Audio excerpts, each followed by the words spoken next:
पहले तो मैं बहुत बहुत मुबारकबाद पेश करती हूँ अपने नए सीएम, नए कायदे अवान मीर अब्दुल कुद्दूस बजिंजो को,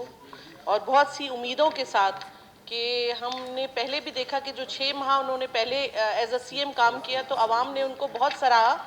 और इस बाप पार्टी को, बलूचिस्तान अवामी पार्टी को जाना ही कुद्दूस बजिंजो के नाम से गया कि जी कौन सी पार्टी, वो पार्टी जो कुद्दूस बजिंजो की है। तो मुझे वही उम्मीद है कि हमारी पार्टी को कम से कम इस 2 साल में जो बूस्ट मिलना चाहिए था वो नहीं मिला, वो इंशाल्लाह कुद्दूस बजिंजो की रहनुमाई में मिलेगा।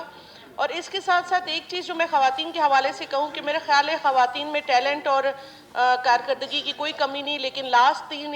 ईयर्स में हम लोगों को बहुत बुरी तरह इग्नोर किया गया, कैबिनेट का हिस्सा भी नहीं बनाया गया, जबकि वुमेन एम्पावरमेंट की बात होती है हर सूबे में, इवन फेडरल में देखा जाए तो ख़वातीन जो हैं वो हर जगह नज़र आएंगी, लेकिन बलूचिस्तान वाहिद है जहाँ पर आपको कैबिनेट में ख़वातीन नज़र नहीं आएंगी। तो मेरी रिक्वेस्ट है कि ख़वातीन को जो है इस बार इन 2 सालों में नज़रअंदाज ना किया जाए और उनको उनका हक दिया जाए। और मेरे जो भाई आए हुए हैं सारे सेनेटर्स इस्लामाबाद से, इन सबको मैं वेलकम करती हूँ, गैलरी में बैठे हुए हैं, बहुत शुक्रिया, थैंक यू। शुक्रिया मैडम।